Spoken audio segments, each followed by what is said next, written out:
बद्रीनाथ केदारनाथ मंदिर समिति यानी BKTC ने कहा है कि अब बद्रीनाथ केदारनाथ समिति के अधीन आने वाले 50 से ज्यादा मंदिरों में गैर हिंदुओं की एंट्री पर रोक लगाई जाएगी। ऐसा होने पर उत्तराखंड के प्राचीन मंदिरों में केवल हिंदू श्रद्धालुओं की ही एंट्री मिल सकेगी, यानी गैर हिंदुओं की एंट्री पर बैन लग जाएगा। गैर हिंदुओं को हम अभी तक मुसलमान ही मानते आ रहे हैं, लेकिन ऐसा नहीं है। गैर हिंदुओं का मतलब यहाँ है सिख, ईसाई, जैन, बौद्ध, पारसी या जो दूसरे धर्म के लोग हैं वो भी। अगर ऐसा होता है तो फिर ना उत्तराखंड के प्राचीन मंदिरों में सिखों की एंट्री होगी, ना ईसाई, बौद्ध और जैन धर्म के लोग यहां आ सकेंगे। हो सकता है मंदिरों के सामने एक बोर्ड भी टांग दिया जाए जिस पर लिखा हो गैर हिंदुओं की एंट्री पर बैन है। अब बद्रीनाथ केदारनाथ मंदिर समिति के इस प्रस्ताव पर एक नई बहस छिड़ गई है।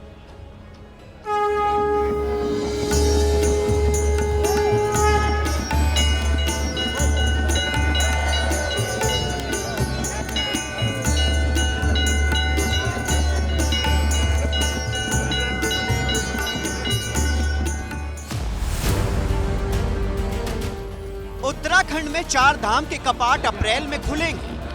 फिर से लाखों भक्त प्राचीन मंदिरों में दर्शन करेंगे, लेकिन उससे पहले ही बद्रीनाथ केदारनाथ मंदिर समिति अपने अधीन आने वाले मंदिरों में गैर हिंदुओं की एंट्री पर बैन का खाका खींच रही है। मंदिर समिति ने गैर हिंदुओं की एंट्री बैन करने पर साधु संतों, तीर्थ पुरोहितों और स्थानीय लोगों के साथ सहमति बना ली है। अब बस इस पर फाइनल फैसला लिया जाना है। प्रतिबंध पूरी तरह से धार्मिक गतिविधियों से जुड़े क्षेत्रों में लागू होगा। प्राचीन मंदिर परिसरों में कुछ स्पेसिफिक एरिया चिन्हित किए जाएंगे, जिन्हें नोटिफाई किया जाएगा। इसके बाद केदारनाथ, बद्रीनाथ समेत 50 से ज्यादा मंदिरों में गैर हिंदुओं के प्रवेश पर बैन लग जाएगा। मंदिर समिति के अध्यक्ष का कहना है कि मंदिर कोई टूरिस्ट डेस्टिनेशन नहीं है जहां कोई भी आ जाए। मंदिर करोड़ों लोगों की आस्था से जुड़े हैं, इसलिए प्रवेश उन्हीं को मिलेगा। देखिए, श्री केदारनाथ जी और श्री बद्रीनाथ धाम कोई पर्यटक स्थल नहीं है। यहाँ प्रवेश का प्रश्न नागरिक अधिकार का नहीं है, बल्कि एक धार्मिक आस्था का केंद्र है। इन धार्मिक आस्था के केंद्रों पर गैर हिंदुओं का प्रवेश वर्जित होना चाहिए। मंदिर समिति कह रही है कि गैर हिंदुओं के प्रवेश पर रोक की व्यवस्था तो आदि शंकराचार्य के समय से ही चली आ रही है, लेकिन पिछले कुछ समय से यह परंपरा टूटी है, जिसे एक बार फिर से अपनाया जा रहा है। हमारे जितने भी धार्मिक हमारे संस्थान हैं, हमारे मंदिर हैं, उन सभी मंदिरों पर ये जो प्रतिबंध है, इसको हम पूरी तरह से लागू करें। बद्रीनाथ केदारनाथ मंदिर समिति इसे धार्मिक भावनाओं और परंपराओं से जुड़ा मामला बता रही है। अब ये मामला मंदिर समिति के दायरे से होते हुए सरकार के स्तर तक पहुंच गया है। सभी हमारे जो धार्मिक संगठनों के लोग हैं वही उसका संचालन करते हैं। हमने कहा है कि उनका मत होगा, उसके अनुसार ही सरकार आगे बढ़ेगी। इन स्थानों के पहले समय में कुछ कानून भी बने हुए हैं, हम उन कानूनों का भी अध्ययन कर रहे हैं। केदारनाथ, बद्रीनाथ में गैर हिंदुओं को एंट्री मिलेगी या नहीं, इस पर अभी फाइनल फैसला होना है। लेकिन गंगोत्री धाम में फाइनल फैसला हो भी चुका है, जहां गैर हिंदुओं की एंट्री बैन कर दी गई है। गंगोत्री मंदिर समिति की बैठक में ये फैसला सर्वसम्मति से लिया गया है। अयोध्या उतना ही पवित्र है हमारे लिए जितना आपके लिए मक्का है। जब वहां पर गैर मुसलमानों का प्रवेश नहीं हो सकता, मेरी अयोध्या में, मेरे बद्रीनाथ में, मेरे केदारनाथ में, मेरी गंगोत्री में गैर हिंदुओं का प्रवेश कैसे हो सकता है? मैं कहता हूँ आप कीजिए, आपकी एक मजहबी जगह है, आप कह दीजिए यहाँ नहीं आएगा, तो ये एक वबाल को खड़ा कर सकता है, खुदा न ख्वास्ता।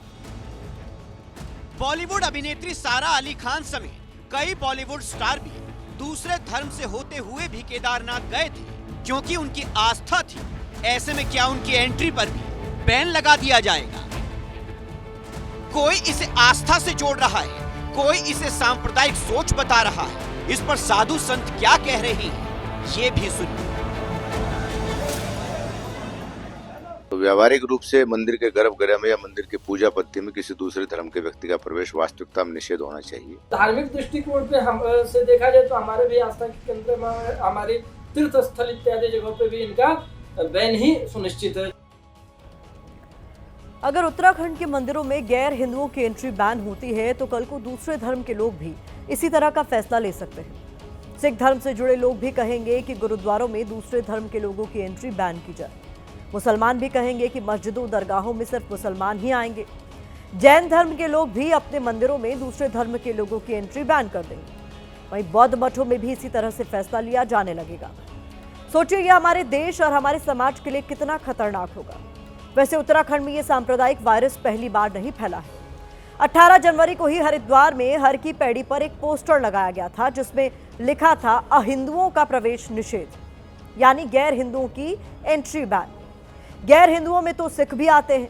उत्तराखंड के राज्यपाल गुरमीत सिंह भी सिख धर्म से हैं, तो क्या राज्यपाल के भी केदारनाथ बद्रीनाथ जाने पर बैन लगा दिया जाएगा? हालांकि सिखों की एंट्री पर अभी असमंजस के हालात हैं, कुछ साफ नहीं है।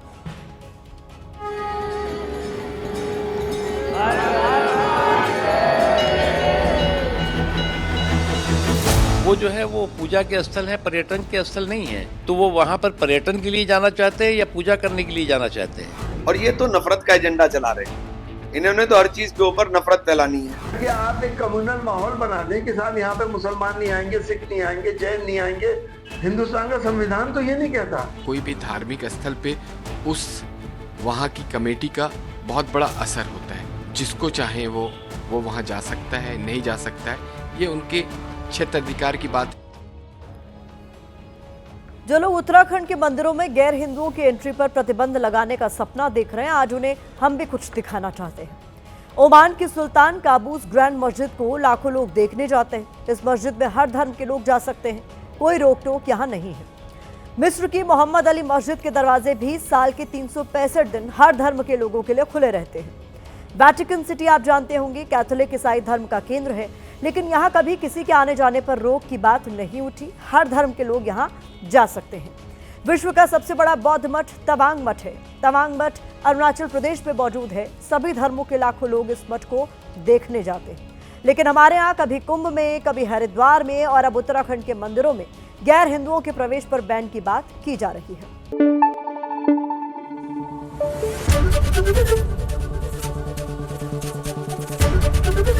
एबीपी न्यूज आपको रखे आगे।